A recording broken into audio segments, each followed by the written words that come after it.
patience, ano po? Ano po ba yan? Ano po yan? From the pit to the pinnacle of praise. Yan. So, kung mapapansin po natin, if you are having your spiritual growth, hindi na po tayo maapektuhan po nitong kalaliman na ito, nitong pagkalubog po natin, nitong hukay na ito. So, ang tinutukoy po dito na pit, yun po yung ating mga pagsubok na pinagdaraanan na kung saan talagang ibinabaon po tayo talaga sa kawalan. Na kung saan dapat as a pure Christian, tayo po na mga malalago o pinalago o natuto pagdating sa Panginoon, hindi na po tayo affected po dito. Kundi ito na po yung dapat mangyayari sa atin. From the pit to the pinnacle of praise. Pag sinabing pinnacle of praise, yung rurok ng pagpupuri natin sa Panginoon, yung subtul na pagpupuri natin sa Panginoon, yung pinaka-highest worship ng isang tao pagdating sa Panginoon. Doon tayo dinadala kapag may mga pagsubok tayo. Hindi ba yung kapag parang naglililo muna tayo, hindi po yun yung kapag umaatras, nagbabawas, hindi po ganun. Kundi dito po natin makikita yung patient po natin. Dito po natin makikita if we are having a lot of things that we learn from God. Yung paano na po ba tayo natutunan? Tumango na po ba tayo sa mga bagay na natutunan po natin? Naglagay po ba sa ating ito para maging matibay tayo, matatag sa ating pananampalataya sa Panginoon? Dito po natin makikita yan. Okay? From the pit to the pinnacle of praise. Can we be patient in the pit? Tayo po ba? Kaya po ba natin na maging mapagtiis po tayo kapag nandun po tayo sa pagkalubog po natin, no? Doon sa hukay ng mga pagsubok na pinagdaraanan natin. Alam po natin lahat po yan, na lahat po tayo dumaraan po yan. Kaya nga kung minsan po, kapag tayo nahulog doon sa balon na yun, ang ginagawa po sa atin, tayo pa po yung kumbagay nagagapos sa paa po natin para hindi po tayo paahon doon. Which is, alam naman po natin that we have the power, that we have Christ Jesus, that every calling na maririnig po ng Panginoon, yun lamang po yung inaabangan sa atin ng Panginoon.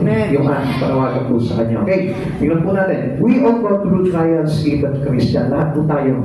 Wala pong accepted po dyan. Kaya, huwag po tayo magsasabi na hindi mo kasi nararanasan yung dinaraanan ko. Hindi mo kasi nararanasan yung bigat ng suliranin ko. Lahat tayo, meron tayong mga mabibigat na pagsubok na pinagdaraanan. Kaya nga lang po, yung response po natin pagdating doon, dahil doon tayo kung bagay parang nawawala pagdating sa Panginoon, nahuhulog. Dahil nga po yung ating response ay hindi tama.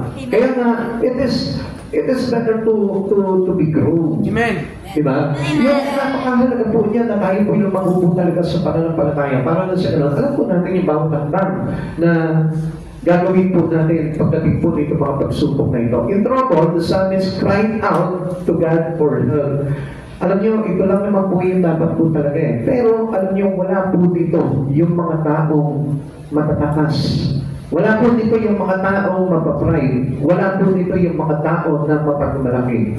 Hindi nila kaya umiyak po sa Panginoon. Alam niyo po si David pagdating po ng mga pagsubok sa buhay niya, wala po siyang ginagawa kundi umiyak sa Panginoon. Even though nakita po natin kung gaano po katapang si David, napabagsak niya si Goliath. Alam natin kung talagang gaano ka-agresibo po ito si David. Pero pagdating po sa problema, makikita po siya para siyang isang batang pusmos na umiiyak sa harapan ng Panginoon. And that was really better for us. Iyon yung dapat na kailangan po natin. Yung tayo po mismo, parang bata tayo umiiyak sa Panginoon. Hindi ba yung nagmamalaki tayo? At naapektuhan po yung buhay po natin, yung relasyon natin sa Panginoon. Sabi dito, in trouble, the psalmist cried out to God for help. Kaya nga, kung isa, ganito nangyayari, no? The answer was slow in coming. Ang tagal eh. Tagal dumating eh. Kung minsan, parang ubus na kandila ka na eh. Wala na eh. Ubus na yung lakas. Wala na, ubus na. Exhausted ka na. Talagang kung makisagad na sagad ka na, wala pa po yung pagdating po ng tulong ng Panginoon. But faith enabled him to remain patient until help arrived. Kaya nga po, yung pananampalataya at yung iyong pagtititig, yung iyong patient, kailangan po buhay na buhay po sa atin yan. At alam niyo po ba, hindi tayo magkakaroon ng tinatawag na faith na merong pagtitipid, faith na merong patient. Hindi tayo magkakaroon yan kung hindi tayo lumago. Kung hindi natin pinagdaanan yung mga battles in life at hindi natin napagtagumpayan yan sa biyaya ng lakas na gabay sa atin ng ating Panginoon. Jesus is the supreme example of patience under pressure. Kung papansin po natin, napakabigat po talaga ng pressure na sinapit po talaga nitong pagtitiis ni Jesus. Ano po? He was patient in Gethsemane when on trial, even on the cross. Yung habang po siya ay paparating yung pagpapatako sa kanya sa krus, ang bigat po noon. Alam mo yung masasabitan mo? Alam niyo, hindi po Diyos si Jesus po dito, ha? Baka mamaya sabihin niyo, paano siya nabigatan doon? Eh, Diyos siya. Come on. Ito pong panahon na ito, nung bumaba si Jesus dito, He is 100% human. Ako siya. Baka mamaya may magsasabi sa inyo, kaya niya yun kasi He has power. He is almighty. Come on, ito mga panahon na ito, kaya nga po nangyari sa kanya to because He is a human. Ako po siya. Now, Job in the Anspit does not equal Jesus on the cross. Nakita naman po natin kung gaano kabigat po yung dinanas po nito si Job, no? Lahat ng mga pagsubok na mabibigat, dumaan sa kanyang pamilya. At isang bagsakan naman po ito, sunod-sunod po ito, na halos talaga siguro baka ma-depress ka na nito, mabaliw ka na nito kung sa iyo darating po ito, kung hindi po talaga matibay yung pagtitipid po natin. Kaya nga, itong nakita po natin kay Job na ito, hindi pa rin po ito may i-compare equal to the patience of Jesus doon sa kanyang daranasin. Ano po? Now, ano ba yung naranasan talaga ni Jesus kung bakit walang maitutumbas po dito? Okay, tingnan po natin. Ano po? Ito po yung naranasan po ni Jesus. Basahin ko po sa inyo. Ano po? Tingnan niyo po, Sa Gethsemane, naranasan ni Jesus ang matinding emosyonal at espiritual na paghihirap na harapin niya ang kanyang nalalapit na pagpapako sa krus. Isang panahon ng matinding pagdurusa at pagpapasako sa kalooban ng Diyos. Yung pagtitigpi niyang yun, talagang ginawa niya po talagang magtipid kasi alam niyo po kung anong magiging dulot po nito. Yung patient niya to be obedient to the will of God. Kaya siya nagtiis kasi gusto niya masunod talaga yung kalooban ng Panginoon. Ang kanyang paghihirap ay napakatipid na siya ay nagpawis ng dugo at siya ay taimtim na nanalangin na ang forma ng pagdurusa ay maalis sa kanya habang sa huli ay sumusuko sa plano ng kanyang ama. Ang tugon ng tao na matinding pagdurusa kasama ang kanyang ganap na pagsuko ay nagpapakita ng kanyang buong sangkatauhan at ang kanyang hindi matitinag na pangako sa kanyang banal na misyon. Kung papapansin po natin dito, if we have our calling to God, kapag tayo tinawag ng Panginoon, the first thing that we might have in our life is your patience. Amen.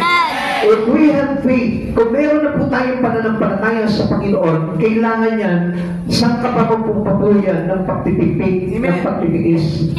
Kasi we cannot do the will of the Father. Hindi natin magagawa yung pagsunod sa kalooban ng Diyos kung hindi po tayo magkakaroon ng ganap na pananampalataya na mayroong pagtitiis. Amen. Alam niyo, kung minsan nakala natin yung pananampalataya, ganun lang O basta nakakapagsimba ako, okay na. Basta ako nakakapunta ako sa church, okay na. That is not a real faith. Amen. Ang totoong pananampalataya, mayroong pagtitiis. Amen. Na kung saan, ang Diyos kasi ihiwalay talaga tayo dito sa mundo. And you need to have a lot of patience. Kailangan na magkaroon po talaga tayo ng pagtitiis. Amen. Dahil ano ba yung mga bagay na titiisin natin? Titiisin natin yung gusto ng laman. Amen. Because the work of the flesh is not according to the will of our God. Amen. Hindi po yung ayon sa kalooban ng Panginoon. Amen. Kaya nga kung minsan ipiniplease natin yung sarili po natin, na yung ginagawa natin ay okay lamang sa Panginoon. Come hindi po ganun yun. Amen. Kaya nga po ito si Jesus, anong ginawa niya? Gusto niyang isuko yung opa ng paghihirap. Pero anong ginawa niya? Isinuko niya pa rin yung kanyang sarili para po masunod yung kalooban ng Panginoon. Na kung minsan hindi magawa po iyan ng mga Kristiyano na nananampalataya kay Kristo, sapagkat mas inuuna po nila yung kapakanan ng laman kaysa sa kapakanan ng pagsunod sa banal na kalooban ng ating Panginoon. Kaya natin po natin tandaan po yan. Now, ito po yung tingnan po natin. Lesson are to begin from the pit to the pinnacle of praise. Meron po tayong matututunan po dito sa pagtitiis hanggang sa matinding pagpupuri po natin sa Panginoon. At yun po yung dapat na maging response po natin, that we are going into the pinnacle of praise. Na kapag meron po tayong mga pagsubok sa buhay po natin, ibig sabihin, it's allowed to you by God. Pinahintulutan sa iyo ng Panginoon niya para ma-experience mo itong mga bagay nito, para makita niya talaga kung ikaw ay magpupuri pa at maglilingkod sa Panginoon. Alam niyo, mga Christians, I heard, ang dami ko po napapakinggan na sinasabi ng maraming Kristiyano, ang dami ko natutunan sa ganyan, ang dami ko natutunan kay ganito, pero hindi mo mapapanaag sa kanyang katauhan. Amen. If you learn from God, if you learn from Jesus, if you learn to someone na hinangaan po natin sa paglilingkod sa Panginoon, dapat makita rin sa iyo. Because Jesus is the supreme example of all. Amen. Na kapag tayo po talaga ay naglilingkod sa Panginoon, magre-reflect po yan sa buhay mo. Makikita mo yung talagang masigasig, makikita mo yung tibay, makikita mo talaga yung courage niya. It's not coward. Makikita mo hindi tuwag yan pagdating po sa mga bagay sa Espiritu. Hindi siya takot na iwanan yung mga bagay sa buhay niya, na makalaman, makasalibutan. Hindi siya natatakot na mawalan ng mga bagay na ito. Why? Because he has patience. And he's willing to do the will of the Father. Willing siya na gawin yung kalooban ng Panginoon. Willing siya na maipabuhay yung about the Spirit. Because our praise in God is in the Spirit. Yung ating pagsapat, paglilingkod natin, tandaan po natin yan, sa Espiritu yan at hindi sa laman. Dahil kung naglilingkod ka, sa laman lamang ang ginagawa mo, hindi po ito acceptable to God. Dahil tayo po ay sumasamba sa Panginoon sa Espiritu at katotohanan. Now, alam nyo, meron po tayong matututunan po dito. Kapag under pressure po tayo ng mga pagsubok sa buhay natin, we are on the pit. Now, let's go our response into the pinnacle of praise. Paano po yan? Ano po yung dapat natin matutunan? Number one, when we're seeking, God is seeking. Tandaan natin, kapag lubog na lubog ka, ang Diyos, hinahanap ka. Amen. Lagi mong itatak po yan. Kapag may pagsubok na, ang ibig sabihin yan, God is looking for you. At ito po yung dapat na maging mindset po natin. Kapag nandun ka sa mga pagsubok mo sa buhay, ang ibig sabihin yan, God is seeking for you. He is looking for you. Gusto niya na ikaw mismo, matuklasan mo yun, na hinahanap ka ng Diyos. Kaya po pala meron po tayong mga pagsubok.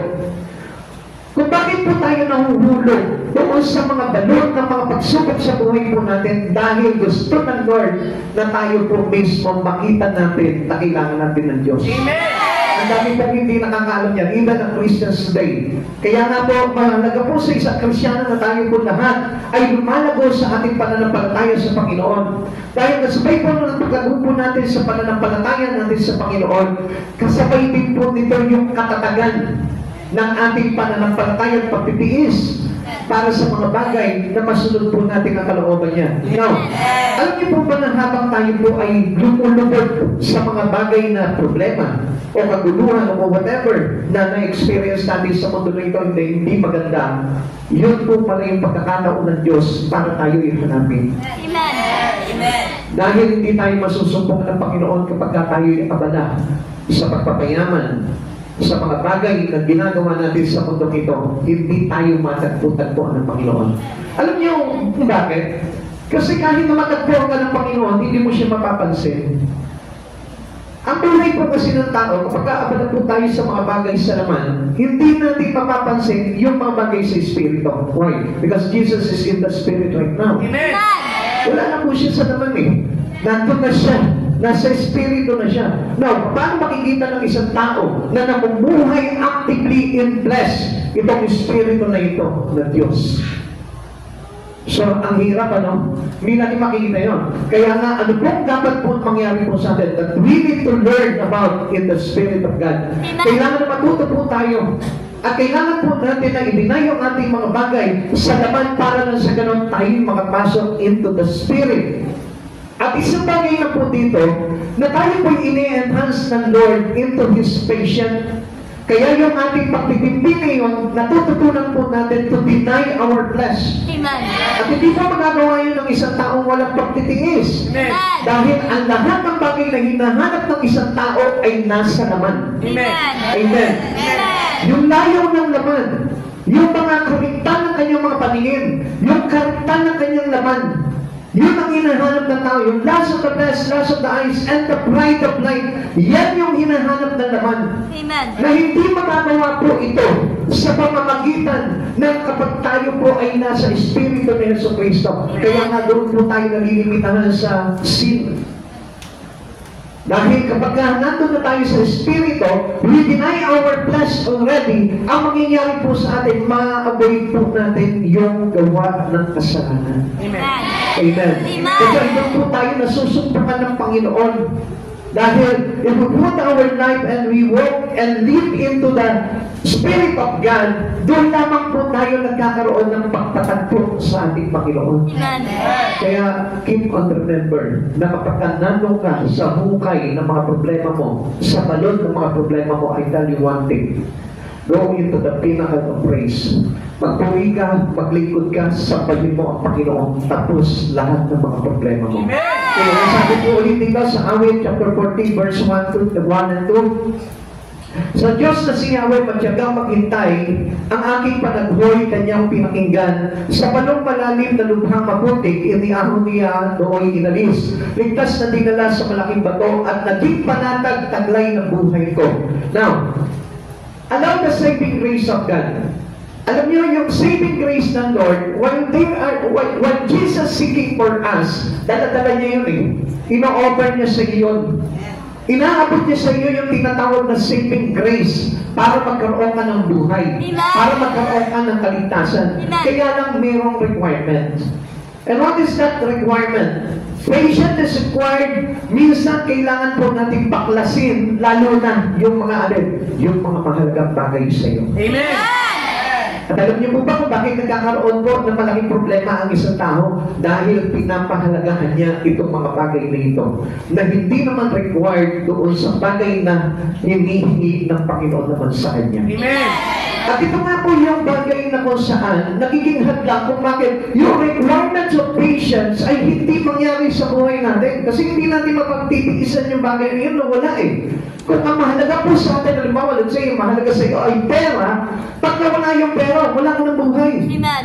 Hindi niyo po ba nakikita na kapag ka mahalaga sa iyo yung bagay na yun, possess ka nun. Amen. At yun yung parang nagpapatakbo ng buhay mo. Kapag ang laman ng isip mo, pera, yun na yung nagkokontrol ng buhay natin. Yaman. Yun ang magkokontrol ng kaisipan mo, ng puso mo. Kaya hindi mo makikita dito yung bagay na hinahanap sa atin ng Panginoon na pagtitiis. Amen. Kaya yung patient, kailangan po yun na umiral sa atin. Amen. And if we have already that patient, tayo po mismo masusupil natin itong laman na ito. Bakit? Kasi marunong ka na magtiis eh. Amen. Kaya mo nang tiisin na kahit konti lang ang pera mo. Kaya mo nang tiisin na kahit hindi ka mayaman. Kaya mo nang tiisin kahit simple lamang ang buhay mo. At doon tayo nababawasan ng kaabalahan sa mundo. At doon tayo nasusumpungan ng ating Panginoong Hesus. Amen. And that is the things that we need to have para matanggap po natin yung tinatawag na saving grace ng Lord. Amen. Okay? Kasi yung biyaya ng Lord ang kailangan natin. Amen. At yun yung talagang napakahalaga po sa buhay po natin na meron tayo. Hindi yung mga bagay dito sa mundong ito. Kaya nga, ang sabi ng Lord, huwag tayo mag-focus dun sa mga bagay na makasanliputan eh. Kaya ang kailangan pagtiisan natin yung mga bagay na yun para na sa ganun magkaroon tayo ng bahagi para sa ating Panginoong Hesus Kristo. We can be assured that God is aware of our need. Sure na sure naman po yun eh. Kaya lang po talaga natatakot po tayo. We are coward.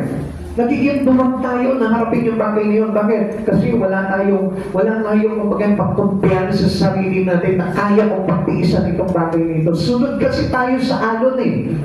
Sa takbo ng mundo, sumusunod tayo. Kailangan pag mayaman yung kapitbahay ko, kailangan mayaman din ako. Pag mayaman yung pinsan ko, pag mayaman yung kapatid ko, kailangan mayaman din ako. Kapag maganda yung buhay nila, kailangan maganda rin ang buhay ko. Pero subukan kapag naglilingkod sila, ay sila na lang. Amen? Hindi mo napasin? Kasi more on blessed tayo Natin yung pagsusumikap natin. Kailangan pag successful siya sa kanyang career, kailangan ako rin, successful din ako. Pag maganda yung kotse niya, kailangan maganda rin ang kotse ko. Ganun po tayo mga tao. Why? Because we are living on flesh. And we cannot deny our flesh. Kaya wala po tayo ng tinatawag na pagtitiis. Pero once you have Jesus, you accepted Jesus, kailangan natutunan mo yung pagtitiis. Amen. Kapag tinanggal sa iyo ng Panginoon mo, kailangan tanggalin mo yun. Amen. Kapag sinabi sa iyo ng Panginoon, hindi sila mananampalataya ng Panginoong Jesucristo, kailangan ako maging mananampalataya ng Jesucristo. Ganun na po yung point of view natin. Amen. Hindi ba yung parang ang kinaiingitan pa natin yung mga bagay na yung mayaman, yung mga tao na yung mayaman sa mga bagay na sa sanlibutan. Kaya nga laging ipinapawawal po sa atin ng Panginoon yun na huwag kayong mag-impok na kayamanan dito sa lupa. Mag-impok kayo na kayamanan sa langit. Kaya kung mapapansin natin, tingnan niyo po yan. Strongly, ang buhay ng tao ay talagang nandun talaga sa pagpapayaman. Kaya kung mapapansin natin, hindi natin maiwan-iwan yung mga bagay na ginagawa natin. Kapalit ng mga bagay na pinagagawa sa atin ng Panginoon. Ang ibig sabihin nun, there is no patience. And how can we get that saving grace from God? Hindi po natin makukuha yung bagay na yun kung tayo po mismo, wala tayong tiwala sa Panginoon. Amen. Kaya nga, sure na sure po ang Diyos, alam po yung mga pangangailangan natin. Bakit? Nothing escapes God's view nor takes Him by surprise. Kung ano yung nangyayari sa iyo ngayon, alam ng Diyos yan. Amen.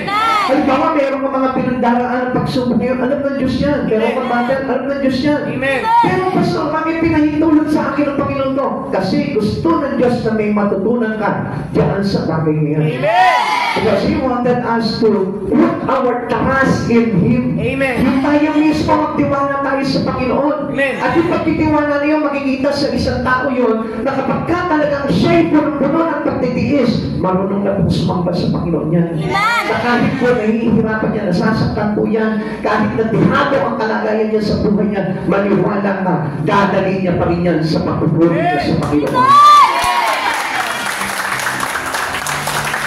Minsan lang iniisip natin, di ba? Kapag halimbawa, bakit ganito? Kung talagang alam ng Diyos, talagang lahat ng mga pagsubok ko sa buhay ko, bakit po kuminsan ang isipan ng tao ganito? We may think He doesn't care, but He is there. Amen. Nandun siya. Kaya mo lang hindi nakikita yun, kasi buhay na buhay ka sa laman Pag may problema ka, nilalagay mo ang solusyon, laman. Yung flesh mo pa rin. Nagre-response ka into flesh. Nagre-response ka. Kaya nga, alam niyo, minsan ang tao ganito mas kinakapitan po nila ang tao kaysa sa Diyos. Pag may problema sila, hinahanapan nila ng tulong ang tao, hindi ang Diyos. Kaya nga kalimitan, alam niyo po, isa na naisulat ko po ito, na-post ko sa Facebook. Sabi ko kung minsan, instead na makakuha tayo ng tulong sa tao, ang nakukuha natin sumpa. Bakit? Kasi ayaw ng Lord na tayo po'y nagtitiwala sa lakas ng tao. At tumatalikod tayo sa ating Panginoon. Sabi ng Jeremiah 75, Amen? Amen. Ay sabi niya, parurusahan ko sino tumatalikod sa akin. Amen. At nagtitiwala sa mga taong mayroong hangganan ng buhay sa kanyang kapwa, sa taong mayroong hangganan ng buhay. Alam niyo, ayaw ng Diyos talaga nun First to think of, na dapat ilagay natin sa isipan natin, kailangan natin ng Diyos. Amen. Because God is aware about our needs. Amen. At Diyos, ngayon pa naman alam niya kung anong kailangan mo. Amen.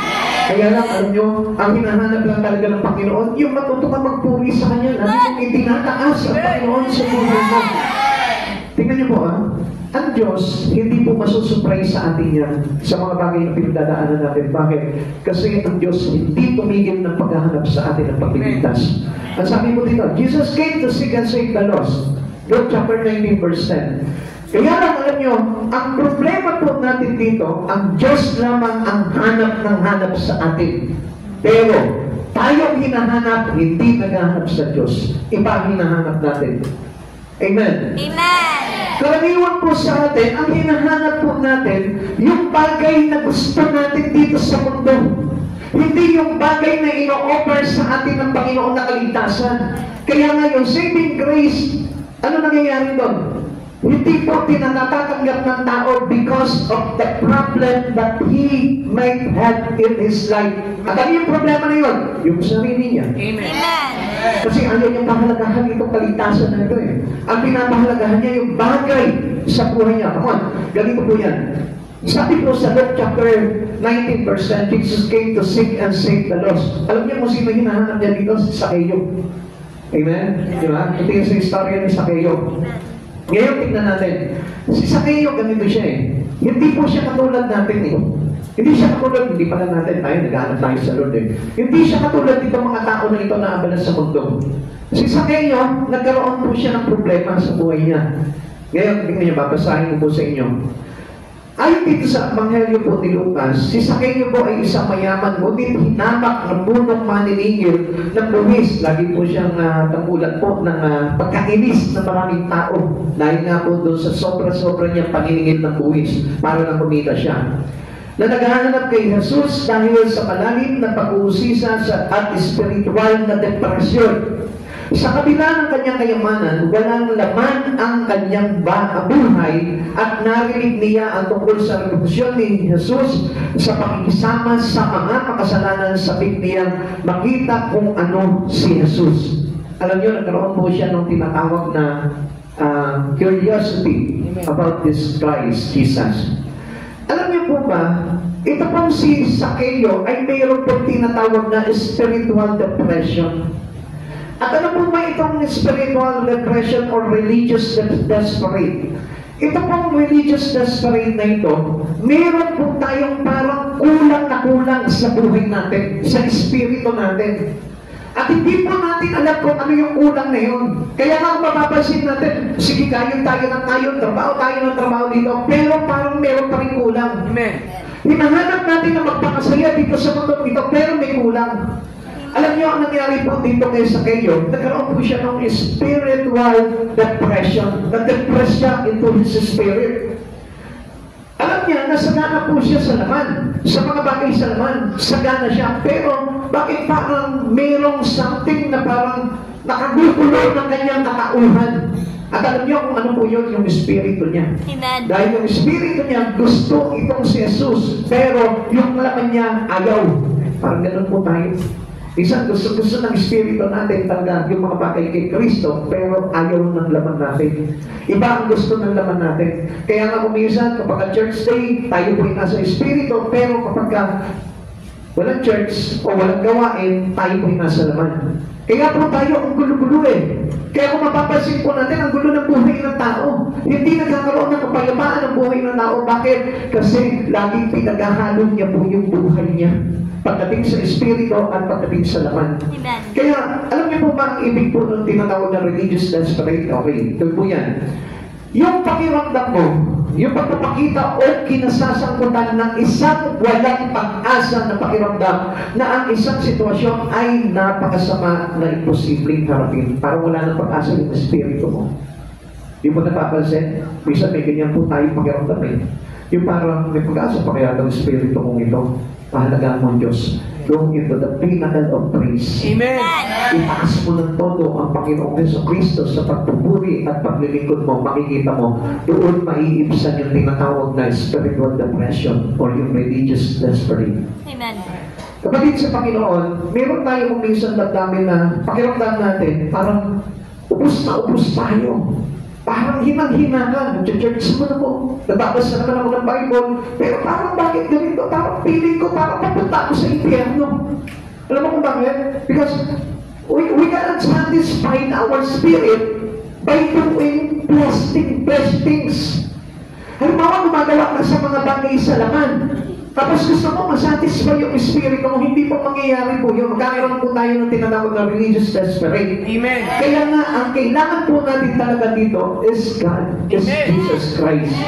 Doon natin dadalhin yung buhay po natin. Kaya ang dami po mga parang nade-depress. Alam niyo, yung depression, napakadelikado po sa isang tao po yan. And sometimes, di ba, we lose in our mind. Nawawala tayo sa katinuan po natin. At alam niyo po ba kung bakit nagkakaganon? Kasi hindi alam ng katawan mo kung ano yung gusto ng espiritu mo. Amen. Kaya ang pinakamaganda po dito, priority natin yung ating espiritu. Amen. Huwag mo i-priority yung mga bagay sa laman mo. Minsan hindi mo napapansin, pagod ka na sa laman, pero parang, sige pa rin, tuloy ka pa rin. Ayan? Pero yung espiritu mo, walang magawa. Bakit? Kasi iba yung ginagawa mo eh. Ang ginagawa mo, nakaupo lamang yan sa mga bagay sa laman. Sa pagkita, sa pagpapayaman, sa pagpapalago ng mga kabuhayan, nandun tayo nakapokus eh. Kaya yung espiritu natin walang magawa. Para tayong nandoon nalulunod sa balong na puno ng putik. Amen. Ganun yung kalagayan po dito si David po noon. Kaya nga, he asked for the help of God. Amen. At yun lamang po yung makakaibsan po sa atin doon. Yung tulong ng Diyos para tayo maiahon doon sa balon ng putik po na yun. Amen. The shepherd seek his wandering sheep. Tandaan po natin tayo, lagi po tayong hinahanap ng Lord eh. Amen. Kaya nga kapag halimbawa naliligaw po tayo, iniiwan niya muna yung kanyang tawan at hinahanap niya tayo. Amen. Kaya lang, paano tayo masusumpong ng Panginoon kung tayo po mismo hindi natin siya pinapansin? Patuloy pa rin tayo sa pagkaligaw. At alam niyo po ba kung ano yung pagkaligaw ngayon? Tayo po ay parang naliligaw dahil ang tinatahak po natin hindi yung bagay na gustong tahakin sa atin ng Panginoon. Amen. Kundi gusto na naman po natin. Kaya mga kapatid sa Panginoon, if you have a spiritual growth, maiintindihan mo itong mga bagay nito. Minsan nakakala po natin, inalaw sa atin ng Panginoon talaga itong buhay natin sa mundo na ito. Na kahit na sabihin po natin, hindi natin binibigyan ng priority ang Panginoon, ang mga bagay sa Espiritu, ay iintindihin o unawain ng Diyos yung buhay natin. Come on, hindi po ganun. Amen. Ang gusto talaga ng Panginoon po sa atin talagang, we over our life as a living sacrifice. Amen. At yun po yung talagang hinahanap sa atin ng Panginoon doon. Don't conform to the pattern of this world. Sabi na gano'n. Amen. Now, tingnan niyo po this shepherd seek his wandering sheep. Kapag halimbawa nawawala po tayo, ang Diyos hinahanap tayo. God is seeking. And how we seek God? Ganito pong ginagawa niya, Lucas chapter 15 verse 4. Kung ang sino man sa inyo ay may 100 tupa at mawalan ng isa, ano ang gagawin niya? Hindi ba iiwan niya ang siyang na pastulan at hahanapin ang nawawalang hanggang sa ito'y matagpuan? Hindi mo alam na kapag ikaw namamatay ka sa Espiritu, ang Diyos hindi ka tinipigilan. Kaya lang hindi mo napapansin yung kasi nga wala kang time para sa Kanya. You're still focusing on the things of your flesh.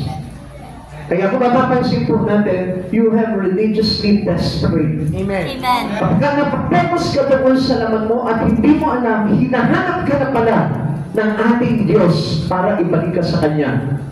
Ano nangyayari? Kaya hindi tayo makasumpong ng kapayapaan. Hindi tayo makasumpong ng satisfaction. Hindi tayo makasumpong ng kagalakan sa buhay po natin dahil wala yung totoong kailangan natin. Amen. Amen. Amen. Our Lord knows about the fifth married lady. Alam niya na tayo po kumisan nakalubog po tayo sa puno ng putik. There's a way to call of all sinking ones. Isang bagay lang yung gusto niya eh. Yung marinig niya sa iyo, Lord, help me. Amen. Lisa, Lord, help me. Amen. Hinihintay niya lang na sabihin mo yun. Lord, tulungan mo ako, nahihirapan ako. Lord, lubog na ako dito sa karumihan na ito. Kaya nga, alam niyo po ba, itong mundo po natin ay malaking balon ng putik. Amen. Kaya lang hindi natin napapansin kasi nga, masyado na-design na yung buhay natin eh. Kung bagay, parang na-pattern na yung buhay natin dito sa mundo na ito eh. Nakakala natin, okay, ang sarap lumakoy sa putikan. Pero ang hindi natin alam na ang Diyos parang pagit na pagit sa kalagayan ng tao dito sa mundong ito. Kaya nga pilit niya tayong inaahon dito eh. Amen. Gusto niya i-save na tayo. Kaya lang ayaw ng paa mo. Gusto ng paa mo nakatuktok ka doon sa putik na yun. Gusto ng paa mo nandun ka nakasausap ka doon sa karumihan ng mundong ito. Samantalang ang Diyos, He wanted to wash your feet. Amen. Kaya mo yun yung unang-una unang tinuro niya sa mga alagad to wash their feet. Amen. Yung maghugasan sila ng paa. Kasi sila lahat ay nakatungtong sa marumi, sa maputik, into the marred clay. Kaya nga mga kapatid sa Panginoon, alam niyo po ba ang gusto ng Panginoon sa atin? He will answer and lift them up right on time. At ano yung right on time na yun? Kapag sinabi mo sa kanya, Lord, help me please. Yung kapag sinigaw mo na sa kanya, Lord, nahanguin mo na ako dito sa putik na ito. Kaya na, pag hinango ka ng Diyos noon, kailangan meron ka ng paglagyan. Amen. At huwag na pong babalik doon. At yun po yung kailangan po natin. Paano yun? God set our feet on the solid rock and brings purpose to our life. Kailangan magkaroon na po ng layunin ang buhay mo. Kapag inilagay ka ng Diyos into the solid rock, which is that lives in Christ Jesus, kailangan may purpose na yung buhay mo. Amen. Hindi na yung para bagang patapot pa rin yung buhay mo na kung saan you keep on wandering. You keep your journey into the marry clay.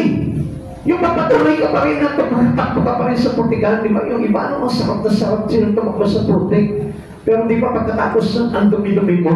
Amen. Kaya nga ang Diyos, anong ginagawa po sa atin? God set our feet on the solid rock and bring purpose to our lives. And what is this purpose? To serve Him. Amen. To go into the pinnacle of praise. Yung marunong na tayo magpuri sa Kanya. Sapagkat ang tao po na hinango po talaga ng Panginoon sa putik ay itinatayo niya na kay Kristo. Amen. And that should be our service to our God. Amen.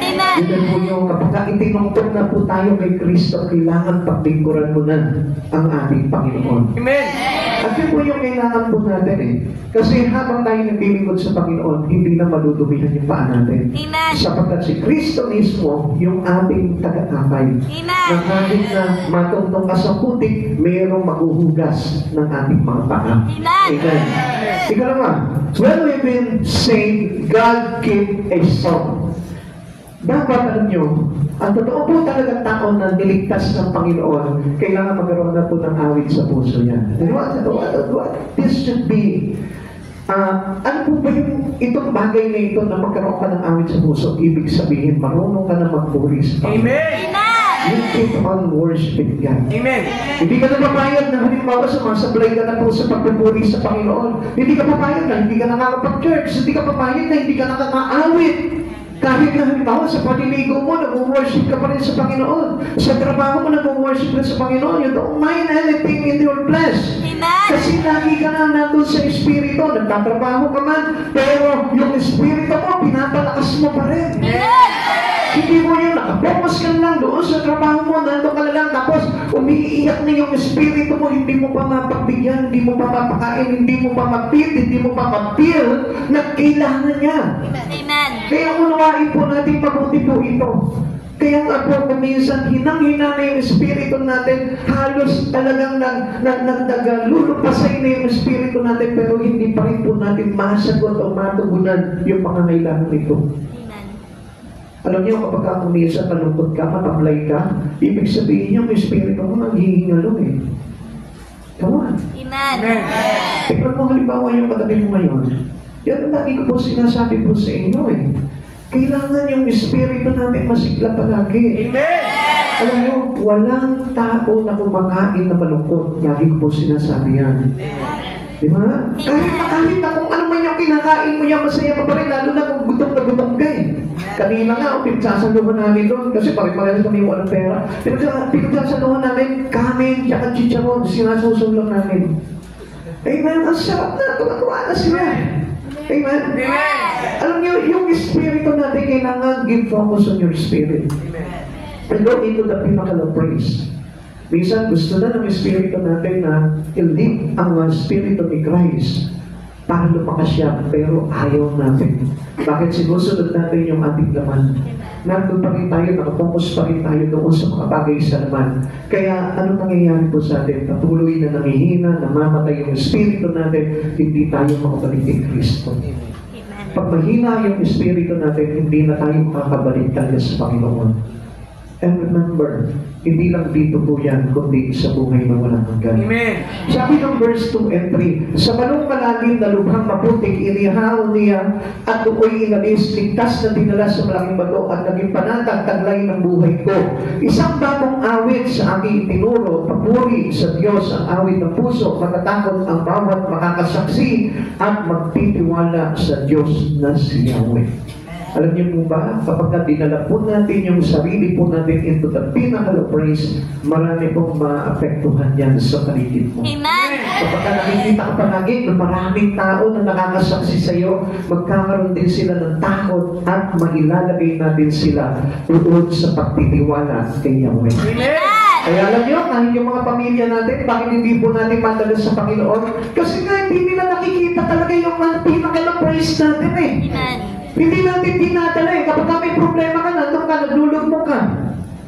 Balisa ka, inaalala mo, worried ka palagi. Dinadamay mo ba yung pamilya mo? Instead na idamay mo sila into the praise to Jesus, ano nangyayari? Pati ikaw. Apektado ka ng laman, nagagalit ka, nag-iinis ka, dahil may problema ka. Instead na yung problema mo, dalhin mo into the pinnacle of praise. Mag-worship ka sa Lord, makita mo, apektan yung mga pamilya mo. Kaya pansinin niyo mga kapatid sa Panginoon, ako, napansin ko lang po dito bibihira po dito yung tumatanig dito ng pamilya. Kung di nakikita ko dito, kuminsan, isa na. Pag nanay lang. Pag anak lang. Hindi sila magkasama-sama magpapamilya. Alam niyo kung bakit? Because there is no pinnacle of praise Amen. na nangyayari sa buhay mo in your personal life. Amen. Minsan dapat kapag ka sa bahay mo, pinapakita mo sa kanila na ikaw mananampalataya ni Kristo. Itinataas mo palagi si Kristo sa buhay mo. Napakahalaga po nun mga kapatid sa Panginoon. Ang ibig sabihin nun, may awit ka sa puso. Kaya nga kung minsan, ibang awit yun nandito sa puso mo eh. Kasi pag awit sa puso, nagaling sa Panginoon, itinamin at nilagay sa iyo ng Panginoon, ang ibig sabihin po niyan, lagi ka nagpupuri sa Panginoon. Sagana ka pa sa paglilingkod sa Panginoong Kristo. Kaya lagi po natin tatandaan, mahalaga po na tayo po ay mayroong awit sa puso. Ang sabi niyo po dito, and He had put a new song in my mouth. Ito pong nabi po natin, dapat lagi po yan, pinapractice mo yung pagpupuri sa Panginoon. Kahit na nasa CR ka, kahit nasa lugar ka, umaawit ka, kahit naglalakad ka lamang po dyan, umaawit ka, nagpupuri ka sa Panginoon. You pray for your spirit. At kung lumalakas po yun, hindi ba yun? Naglalakad ka dyan, para magtuliro, para magbaliw, iniisip mo, sa kaya makukuha ng pera, sa kaya solusyon para mag-ibsan yung aking mga problema. Alam niyo, yun po yung para tayong wala sa sarili po natin. Kaya pasinin mo ang isang tao, kapag ka nandun siya sa laman, at wala po siyang awit sa puso, makikita mo yan, minsan nag-iisa yan tulala, para mamitama. Diba? Minsan kahit may kumakausap na sa kanya, tulala po siya. Kinakausap, ha? Wala siya sa uliran. Bakit? Kasi walang awit sa puso. Ang isang tao puno ng awit sa puso, lagi po yung nasa atibangan. Amen. Because his spirit is aware of what has happened to him. Alam niya kung anong kailangan niyang gawin. Alam niya kung sino yung kailangan puntahan niya. Alam niya kung sino makakapagpalakas sa kanya. Alam niya kung saan manggagaling ang tulong niya. Amen. Amen. Ang sabi dito, and He had put a new song in my mouth. It is not a sorrowful song. Kaya ka wala ka lumbutan eh. Amen. Kaya kahit puno ng problema yan, makita mo naka-smile yan. Pero tingnan nyo, kuminsan tayo, dala-dala tayo ng problema sa buhay. Dala-dala tayo ng kahirapan. Kaya tingnan nyo, ang lulungkot nyo. Amen. Amen. Hindi po. Kasi sabi nga, amen. Yun ang katotohanan po doon eh. Sumasaya lang tayo kapag nakakakita tayo ng libo-libo. Wow, sana all. Nakapasana all ka pa, no? Pero kapag may nakikita ka nag-worship, wala sana all. Kayo na lang. Amen? Mag-church kami, ikaw na lang. Mag-pray kami, ikaw na lang.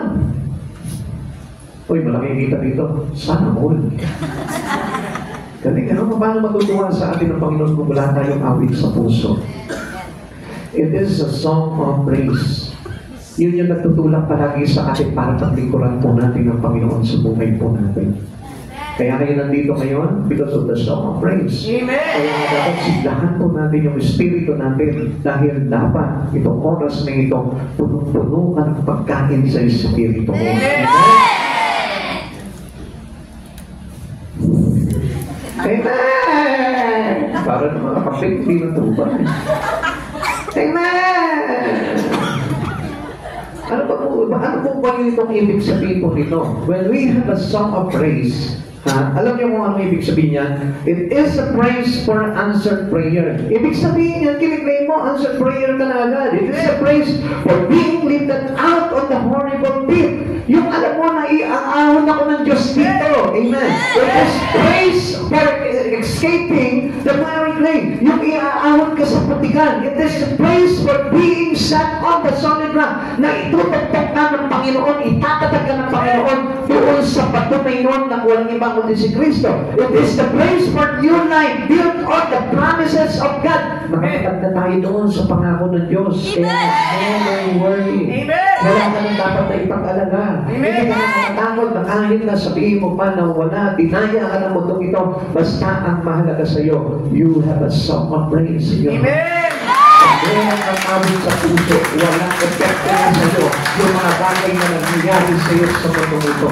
Dahil masaya ang espiritu mo, malakas ang espiritu mo, you have patience in your faith, at yun po yung magiging sanhi kung bakit po ikaw ay maliligtas. Amen. And thus, when we start praising, people start praying. Yan.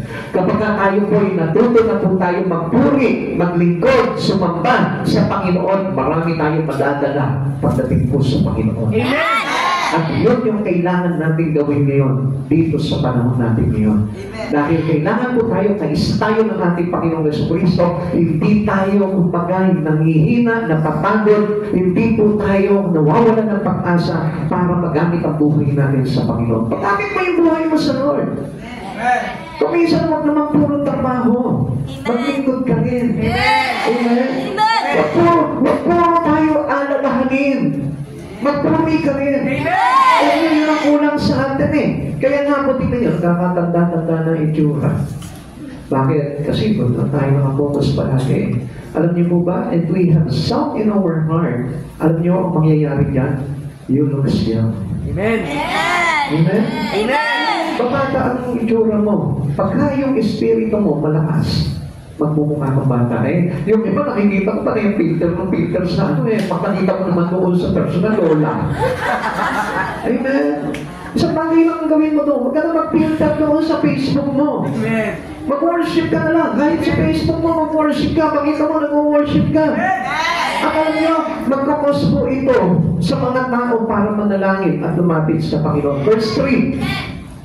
Isang bagong awit sa aking itinuro, papuri sa Diyos ang awit ng puso, matatakot ang bawat makasaksi at magtitiwala sa Diyos na si Yahweh. Alam niyo, dahil sa awit sa puso mo, dahil marunong ka na mag-praising, marunong ka na mag-worship, marunong ka na sumamba, marunong ka na maglingkod, it will affect the people surrounding you. Even your family. Hindi ka na mag-isa aakyat dito sa church na ito. Kasama mo na yung nanay mo, yung tatay mo, yung lolo mo, maging yung ating bahay mo, mag-isa mo. Bakit? Kasi magkakaroon sila sa tiwala sa Panginoon. Kaya nga magkapapayag na mag-isa ka lang pumapalik ng church. Ang ibig sabihin nun, mahinang espiritu yun. Amen? Amen? Kapag ikaw, malakas na nilalang ka na kay Kristo, malakas na mananampalataya ka na kay Kristo, isang bagay na yung masasabi mo, masyado na akong malakas sa mundong ito. Kailangan magpunta na ako sa aking Ama sa langit. Amen? Amen? Ay, hindi mahina eh. Masyado akong mahina, dito na lang ako. Amen? Kaya tingnan nyo, minsan, alam nyo, yun nga po yung nakaka-alarma eh sa mga Kristiyano. Ang gaganda sa Facebook, pagkakita ko sa personal, lola, lolo. Amen? Ano po, ilang taon yan? 40 years old. Amen? Kasi nga, bakit? Mahina yung espiritu, walang awit sa puso. Amen. Ngayon, if we have a song in our heart, natuto na tayo mag-praising, makikita mo, ang ganda ng tingin sa ng lahat. Bakit? Kasi it will affect them. Amen. And they can trust Jesus already because of your life. Nakita nila yung talagang puno-puno ka ng pagpupuri sa Panginoon. Kaya it will affect everyone that can see you. Makikita nila kasi habang ikaw masaya ka lang, maawit. Natatandaan mo nung araw, meron po sa amin yung mailman. At di ba uso pa yung araw yung mga mailman? Alam niyo po ba yun? Ang tawag yan yung kartero. Kartero ba yun? Kartero, yung tagadala ng sulat. Meron po, ang pangalan niya po si Teng.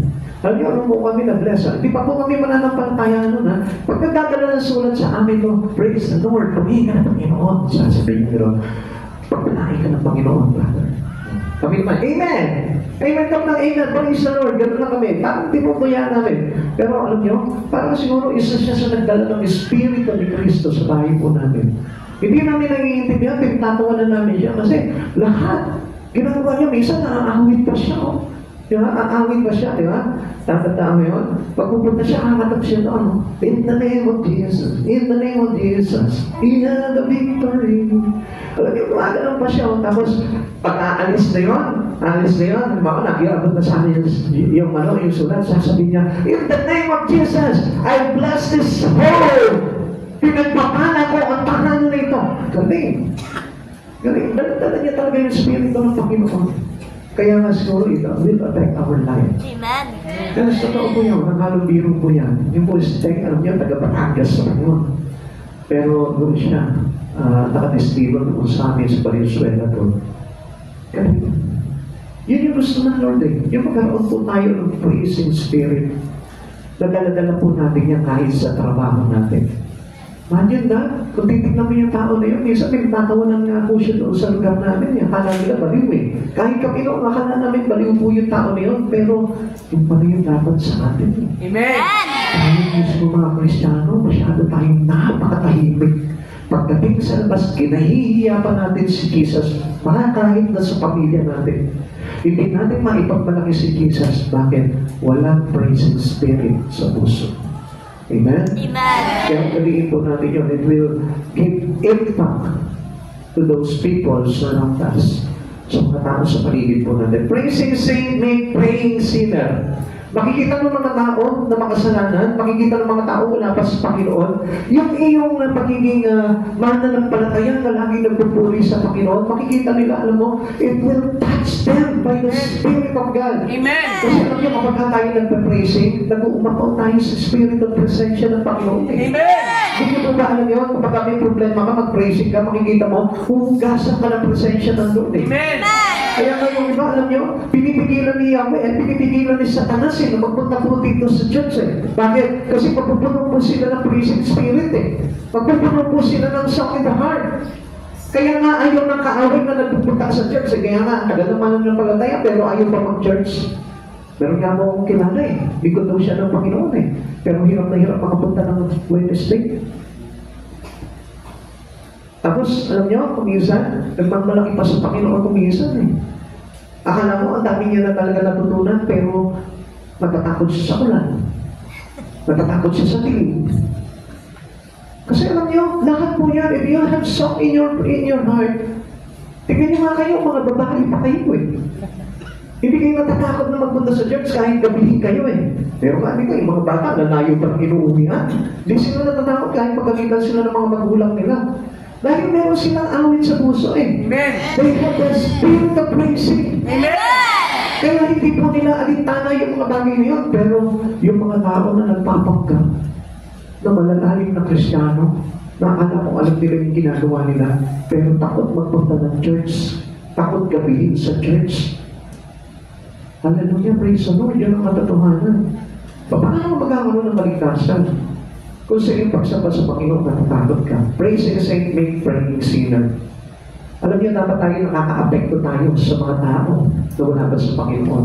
Pag naramdaman po nila yung sarap ng iyong pagsamba, ng iyong paglilingkod sa Panginoon, sila mas mismo makakawaan sila ng praise proves the reality of our faith. At yun yung pagpapatunay na tayo po talaga may magpananampalataya sa puso. Praise demonstrate the power of God's love and grace na sumasa atin yung tinatawag na pag-ibig ng Diyos, biyaya ng Diyos, habag ng Diyos, yung kaligtasan mula sa Diyos.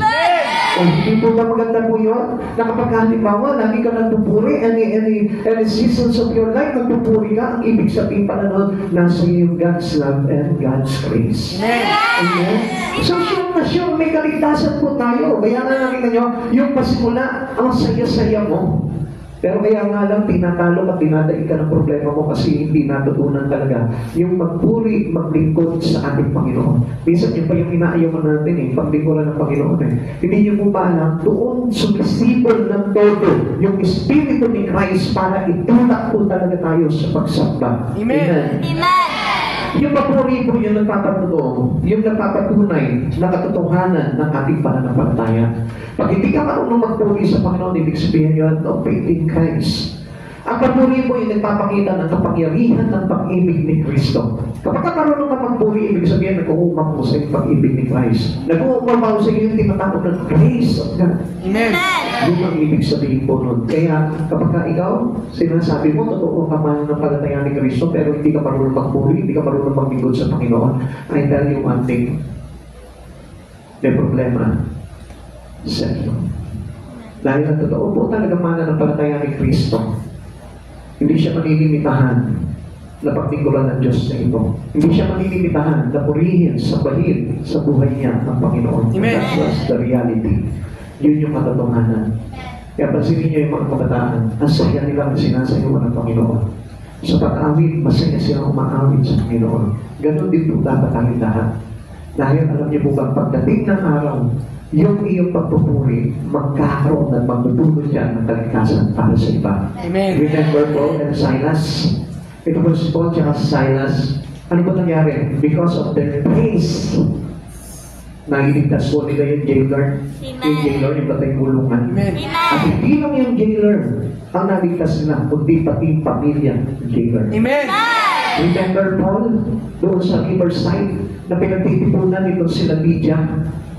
Amen? Amen. Akala niya, prayer meeting yun. Pero anong ginawa nila, sinamantala nila yung pagkakataon, nag-share po sila, nag-prayer meeting sila, naligtas po yung mga grupo ng mga babaeng mangangalakal. Amen? Because of their praise. Tayo po, pinapuno po tayo ng praise po dito sa puso po natin. Makikita niyo, mga kaklase niyo, mahahawahan niyo, madadala niyo sa church yan.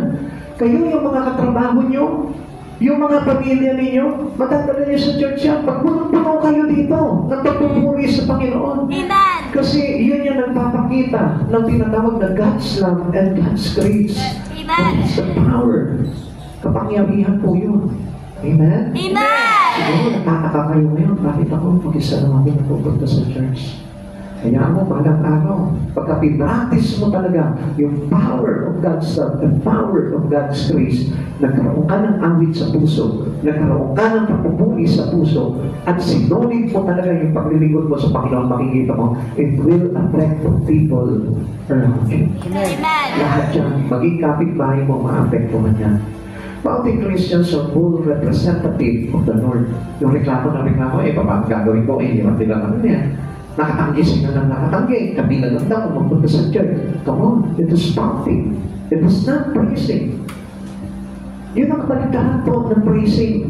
Yung madalas nagre-reklamo, madalas umaangal, madalas nagko-complain, madalas mayroong dahilan. Basta kaya hindi ako nakakaakay ngayon kasi nga hirap na nilang akayin Alam mo bakit mahirap silang akayin? Kasi tayo mismo hindi maakay ng Diyos. Kaya alam nyo, if we put our trust in Christ Jesus, at natutunan po natin talagang pagbiguran ng todo ang Panginoon, lahat po yan maapektuhan po yan. Amen. Do not false. Huwag po tayong reklamo na reklamo. Kung lagi tayong makasimangot sa mga bagay na ginagawa natin pagdating sa Panginoon. Kaya tuloy, alam niyo mga kapatid sa Panginoon, nakikita natin parang wala ang pagsama ng Panginoon Alam niyo ako, nakikita ko talaga, if you are alone, going to church, alam niyo, nakikita ko, parang ang bigat ng Espiritu na meron ka. Bakit? Kasi hindi papayag ang Diyos na walang kang empathy in your fellowship with God. Meron palagi po yan. Nakita niyo po si Peter,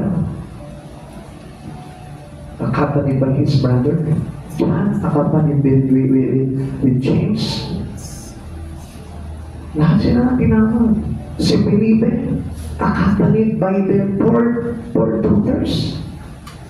Yung kanyang mga apat na babaeng anak pa, na halos naging apostol din ni Kristo, naglingkod din kay Kristo.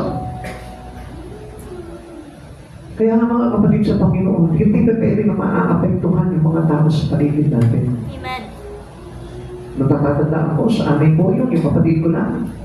Naapektuhan po kami lahat sa pamilya namin. Ikaw, ayaw mo ba yun? Sikapin mo na magkaroon ka rin ng praise. The spirit of praise in your heart. Amen. Pahalagahan mo lahat ng mga bagay na ginagawa mo sa Panginoon. Pahalagahan mo, bigyan mo ng talagang enough time ang Lord para sabayin siya. Iukol mo yung pagsama mo lang sa Panginoon. Huwag mo sayangin. Huwag angal ng angal. Dahil sabi nga po dito, praising Christians are missionaries wherever they go. Pag puno-puno ka dito ng papuri sa puso mo, kahit saan ka magpunta, parang higit ka ba sa mga misyonaryo? Dahil dala-dala mo sa puso mo si Kristo. The spirit of praise inside your heart is no other than Christ Jesus. He filled you with the song. He filled you with His Spirit. He filled you with His holiness. And if you are filled with Christ Jesus, makikita mo ito, it will affect many of your faith. Kaya tandaan po natin yan, mga kapatid sa Panginoon. Nasabi ko dito, okay, so tatapos na tayo dito. Many shall see it and fear and shall trust in the Lord. Balikan po muna natin ito, no? Okay, tapos na yata tayo dito, no? So ba tayo nabalik dyan? Okay.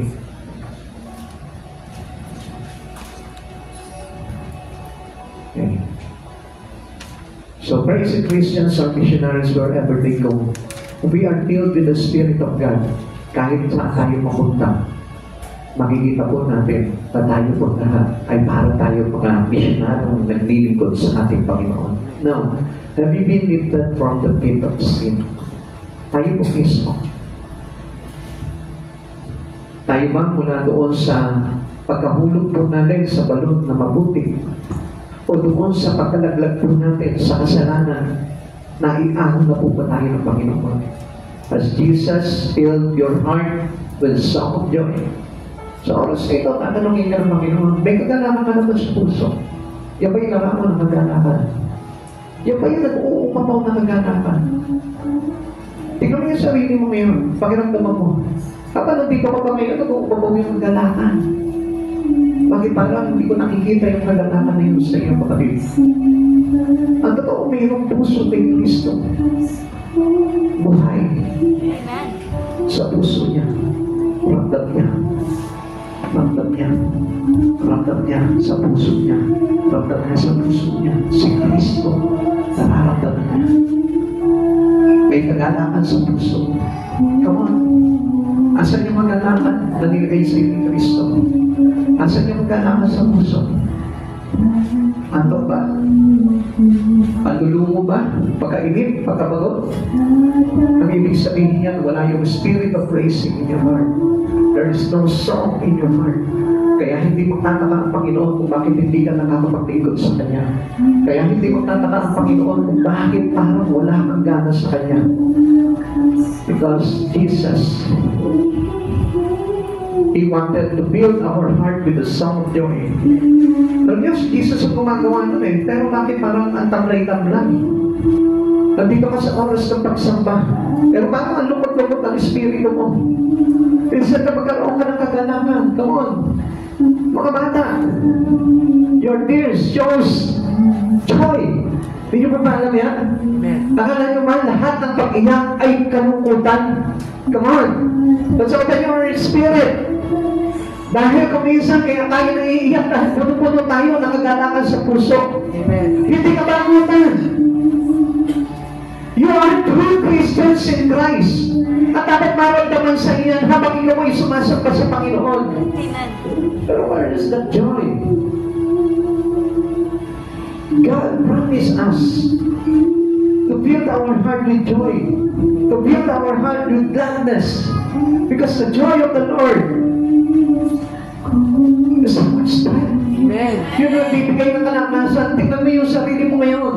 Sa oras na ito, I rebuke that spirit. That is the spirit of cowardice. That is the spirit of coward.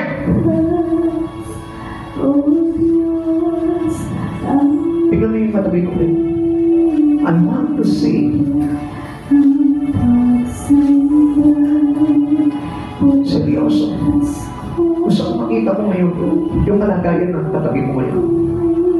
Kung nakikita mo na parang hina-hina, patay yung espiritu. Come on. Why don't you pray it? Pag-pray mo siya. Sabi ka noon, sino pinanghihinaan? At kayo naman malalakas ang espiritu. Kayo yung maging kalakasan para sa kanila. Alam niyo, mga kapatid sa Panginoon, huwag po kayo magalit po sa akin. Ang words of God ay nakabubuhay ng espiritu, hindi nakakamatay. Amen. Pero, kapag ikaw ay namamatay at walang gana pagdating sa mga bagay nito, ang ibig sabihin niya, your spirit is not yet connected with our Savior. Ngayon sa oras nito, kapatid sa Panginoon, kung wala ka nararamdaman sa puso mo, there is a problem in your spirit. And I rebuke that problem inside your heart. Prepare to welcome others into the fellowship of praise. Dapat tayo po, dapat yung makaka-encourage eh. Parang tayo pa yung nakaka-encourage na kalungkutan, inanyaya kita tumayo sa oras na ito. Pakita mo yung naglalakad mo sa Panginoon. Pakita mo yung naglalakad mo sa Panginoon. Uuwi na tayo, hindi pa nararamdaman ng Panginoon yung pagsamba mo. Matatapos na yung gawain, pero hindi pa nararamdaman ng Diyos yung Espiritu mo. Come on, express to God your spirit. Express to God your love for Him. Where is the sound in your heart? Where is the praising? The spirit of praising inside of you. Kapatid, do not pretend that you are a Christian. Huwag ka magpanggap na Kristiyano ka. Kung wala kang pagpupuri sa puso mo, dapat na sa oras na ito, nandun tayo sa tulad ng pagsamba sa Panginoon. Dapat your heart is already filled with God's Spirit. Dapat itong oras na ito, itong time na ito, dapat punong-puno yung puso mo ng talim ng kabanalan, talim ng kagalakan, talim ng katwiran ng Panginoon. And where is the joy that giving you lives in your spirit? Come on. Come on, people of God. If you are close to Jesus, let us worship Him with gladness. Let us worship Him with joy. Let us worship Him with the power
yung mga tao doon sa hinuan.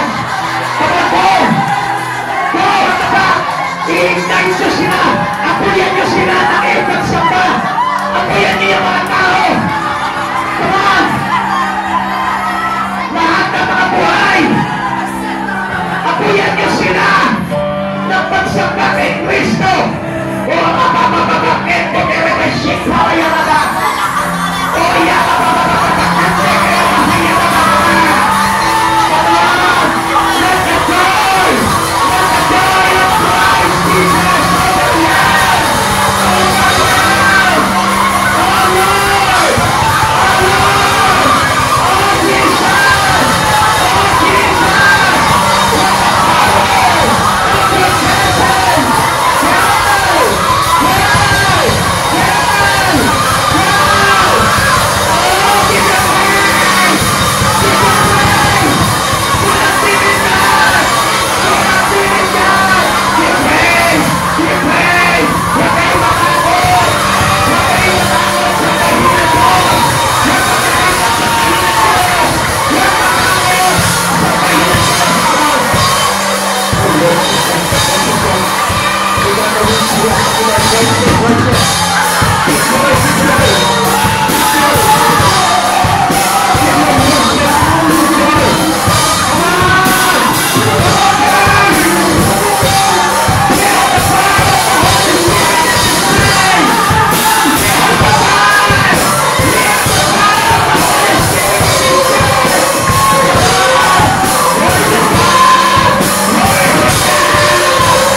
Hindi nagdadalang happy ngayon ng Espiritu natin. Come on!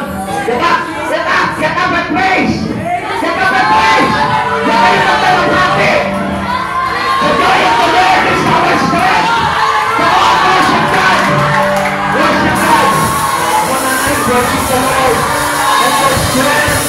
And the strength! Ang kalakasan niya sa Kristo ay sa iyo! Hallelujah!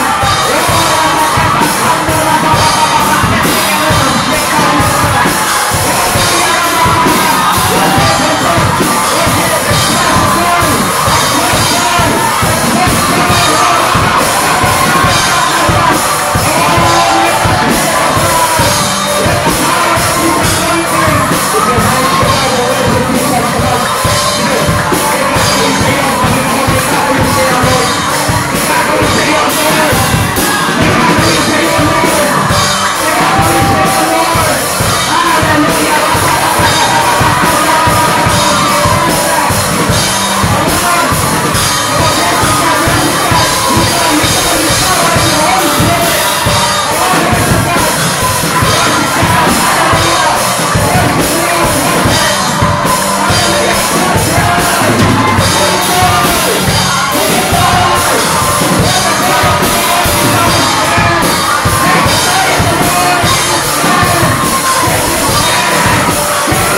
Sa iyo, Panginoon, kalakasan ko!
Salamat po kami, Panginoon, sa pagtuos mo ng magagapan sa aming mga espiritu, Lord. Salamat, Panginoon, dahil alam namin, Panginoon, may ginawa ka. There's a great things that will happen to us, Lord. Panginoon, ginigay namin yan, Lord. Maraming pagbabago, Panginoon. Maraming bagay, Panginoon, na ginawa ka sa amin. Kasi in our spirit, O God, pasalamat kami sa oras nito, Lord. Pinuno mo kami, Panginoon, ng pagpupuri sa aming mga puso. Pinuno mo kami, Panginoon, ng amin. Pinuno mo kami ng kapangyarihan. Pinuno mo kami ng kabandahanan. As spirit of God.